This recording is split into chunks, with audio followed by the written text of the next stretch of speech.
Morning, everybody. Today we're going to be talking about why we are not sending any cards into PSA at this time.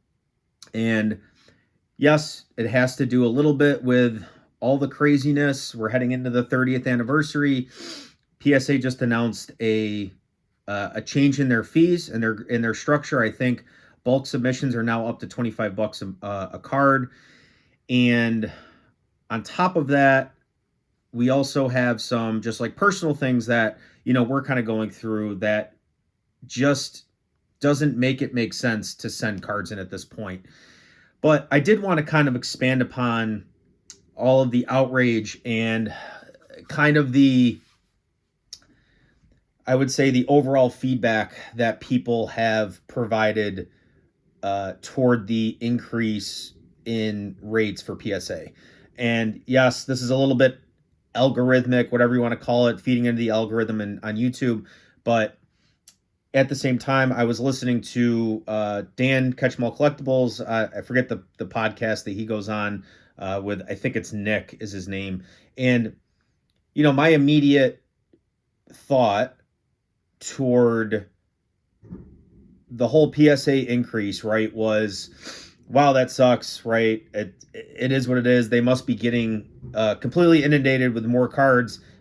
Things, I mean, at the end of the day, things are pretty good, right? Like if PSA is struggling to get through their backlog and they can't keep up and the turnaround times are slipping and they're not able to provide good quality, right? We've already seen some issues with, the whole like potential scandal, right? People can call it a scandal. It's all speculation at this point. Like nobody really knows what happened. I'm sure at the end of the day it was probably just a mistake, but PSA effectively graded some cards, PSA 9, and then they offer a buyback. They have this buyback program where you basically never have to touch the cards.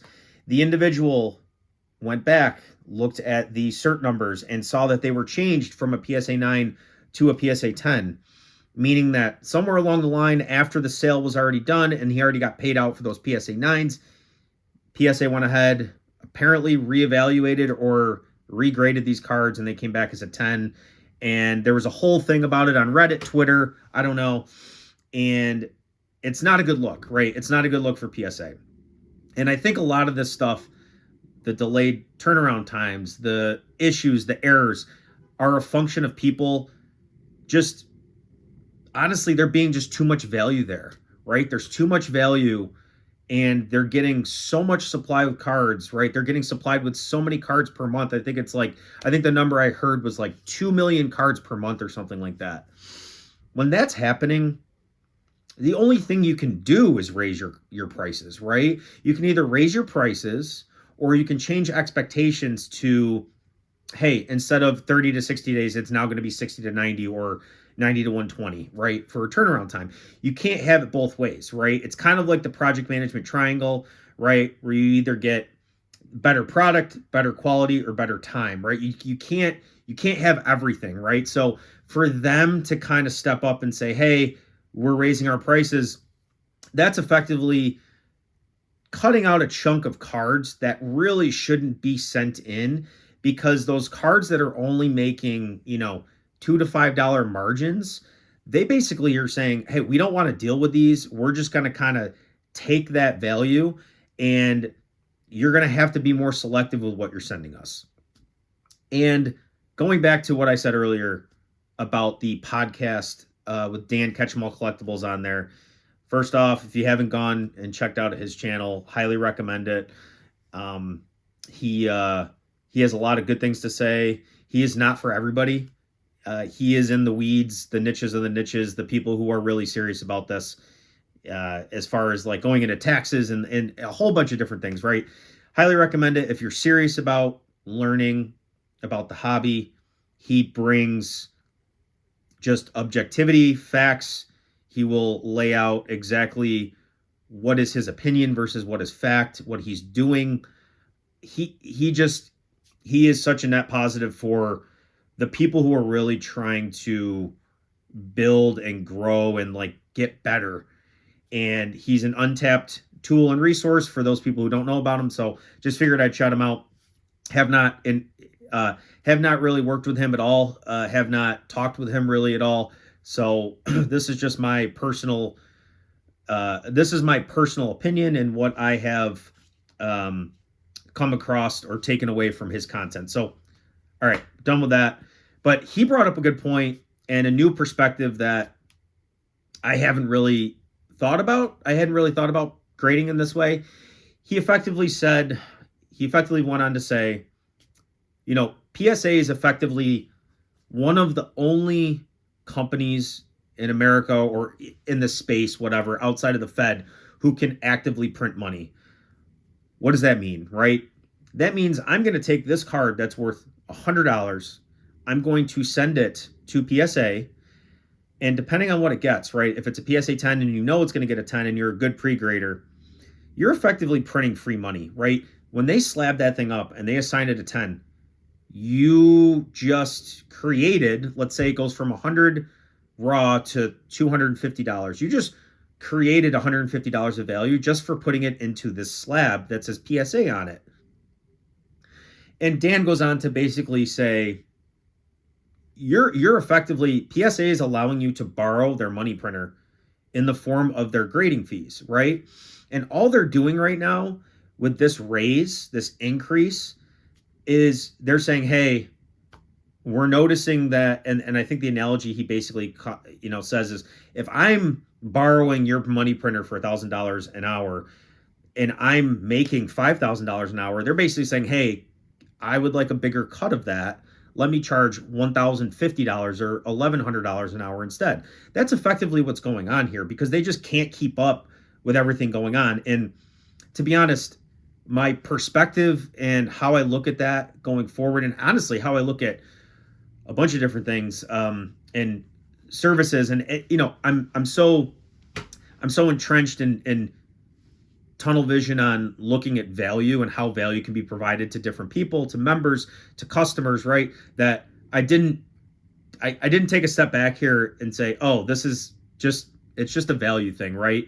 And PSA wants to continue to provide good value to their customers in the form of a good quality product, in the form of reliable turnaround times, right? I'm not saying the quickest turnaround times, but I think what's important is any business can attest to, your ability to hold to your word and stick to your timelines and your deadlines is basically everything, right? So I think this is part of what they're doing. And there's a lot of outrage, and I'll admit at first, prior to kind of thinking about it, hearing a little bit of that podcast and taking a step back and thinking about it, right? I think it makes perfect sense, right?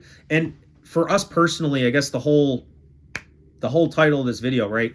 We're not sending anything in because, number one, there is a possibility, even with all of these increases in rates, PSA continues to get a flood of cards that they just can't keep up with, that they don't foresee, that they don't project, because a lot of those turnaround dates are based on projections. They're based on assumptions, based on prior historical data.